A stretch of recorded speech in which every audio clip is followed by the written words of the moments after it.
இட்டு குஞ்சு பொறிச்சு அது தங்களுக்குரிய வாழ்விடங்களில் வாழ்ந்து பருவ காலத்துக்கு ஏற்றவாறு அந்த ஒவ்வொரு பக்கத்துக்கும் வடபகுதியில் சென்று அந்த மீனவர்கள் பிடிக்கப்படுகின்ற மீனினங்கள் எல்லாம் முற்று முழுதாக அழிவடைந்தது. The fish ecology and they yield eggs and the living sites and the seasonal patterns completely destroyed. இது இந்த விடயத்தில் அந்த சில மீன் இனங்கள் பரவாகவே இல்லாமலே போயிட்டு. There's this some kind of pieces completely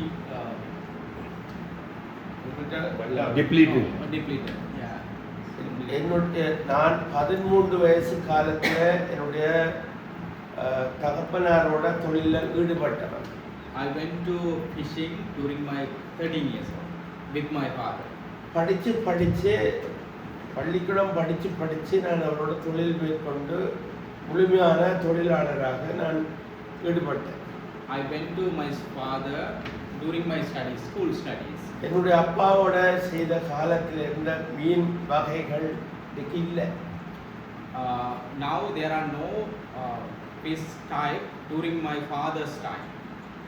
இப்போ அந்த மீனினங்களில் நாங்கள் சாப்பிடக்கூடிய அளவுக்கு பிடிக்கிறதுக்கு முடியாமல் There are now catchable fishing eating. அது அந்த செயற்பாட்டுக்கு முற்று முழுதான காரணம் India.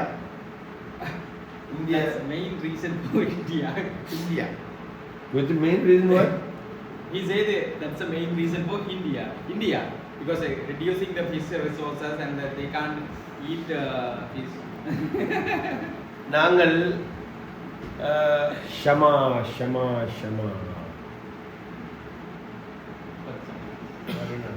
Apologies.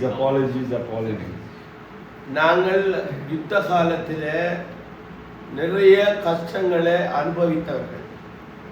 We faced lot of struggle during the war. யுத்தத்துக்கு பிற்பாடு நாங்கள் எங்களுடைய வாழ்வாதாரத்தை எங்களுடைய வீடுகளை நாங்கள் வீடு கட்டி வாழ வேண்டி நினைத்தால் அது இல்லாமல் போயிடுச்சு. After the war, we think we want to build a house and live our life, but it's not happening. நாங்கள் எங்களுடைய மனைவி பிள்ளைகளுடைய சிறிய நகைகளை அடைவு வச்சு பேங்குகளில் அடைவு வச்சு அந்த காசின் மூலம் வாங்கி கொண்டு செல்கின்ற பல உபகரணங்களை இந்திய படகுகள் வந்து அறுத்து சேதமாக்கி நாளாந்தம் மாதக்கணக்கிலே கண்ட வலைகள் இல்லாமலே போகும். We found our wife and daughters small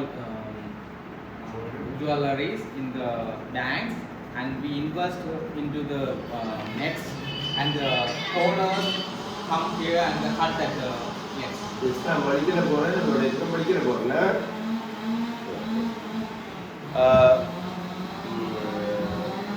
அந்த வகையை ஒரு நாள் 2 நாள் இல்லை வருஷக்கணக்காக தொடர்ந்து கொண்டிருக்கின்றது.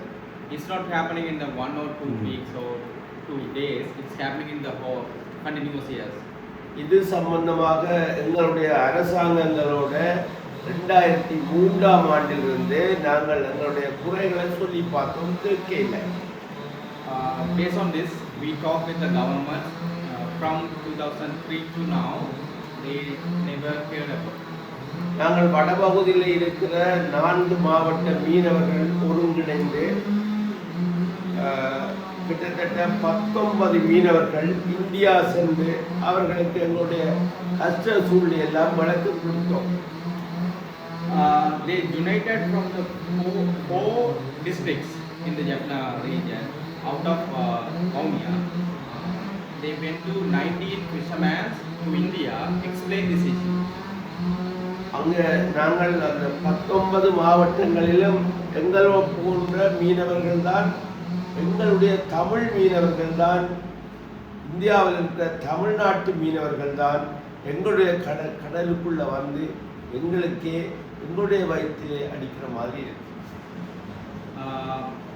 In the Indian side, there are the fishermen. They are the Tamil people Tamil speaking fishermen. But they are come here and hit our stomach. அவர்களுக்கு எங்களுடைய யுத்த சூழலையும் எங்களுடைய கஷ்டத்தையும் விரிவாக இந்தியாவிலே 5 தடவைகள் எடுத்து சொன்னோம். 5 தடவைகள் சென்று எடுத்து சொன்னோம். We went